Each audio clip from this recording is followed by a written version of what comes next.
we would need to, if you take a look at it, apply that order of operations and say, okay, I need to get rid of these exponents first.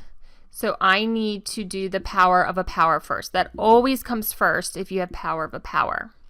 Okay, so first I'm going to raise this quotient inside of the parentheses to the second power. So I have 2 squared, and don't forget to raise that number to the power, that's often forgot, and then x to the 4th squared y squared divided by 3 squared and then x squared. So I'm going to go ahead and simplify this quotient first. So 2 squared is 4. X to the 4th raised to the second power is x to the 8th power because 4 times 2 is 8. And then we have y squared. And that is divided by 3 squared is 9, x squared. And so now I'm going to go back up here and I'm going to raise this entire quotient to the 3rd power. And again, this is a step that you might skip, but I am going to write it out for those of you who still need to know what I'm doing. So this is 3 to the 3rd power times x to the 3rd power times y cubed to the 3rd power. Everything is raised to the 3rd power, every factor. And then in the denominator, we have x to the 3rd, y squared raised to the 3rd. And now I'm going to simplify this quotient. So 3 cubed is 3 times 3 is 9, times 3 is 27. And then I have x cubed, and y cubed raised to the 3rd power is y to the 9th because 3 times 3 is 9. And then I have x cubed, and then y 2 times 3 is 6. Okay, and so again, you may be able to skip this entire step and go right to this step, and that would be great.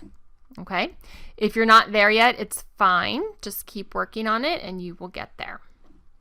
All right, so for this next step, I could multiply across and then divide like I did last time.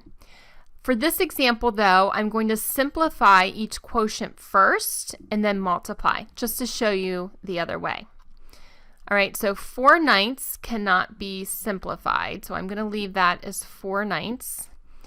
X to the 8th divided by x squared. I'm going to subtract my exponent, so 8 minus 2 is 6, so that's x to the 6th, and then y squared, since I don't have a y in my denominator,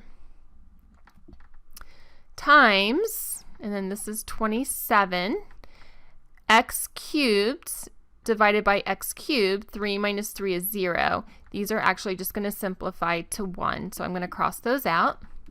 And then I have y to the 9th divided by y to the 6th, which is y to the 3rd, because 9 minus 6 is 3. And now I'm going to multiply across.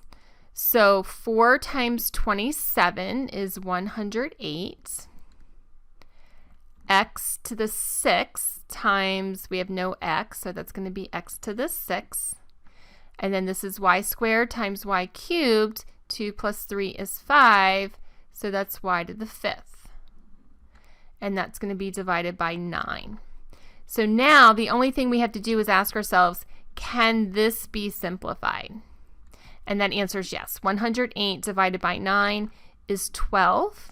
And so that's 12x to the 6th power, y to the 5th power.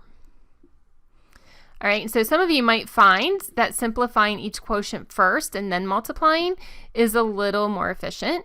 And if you do, that's great. It can be done either way. You can either multiply first and then divide, or simplify by dividing first and then multiply.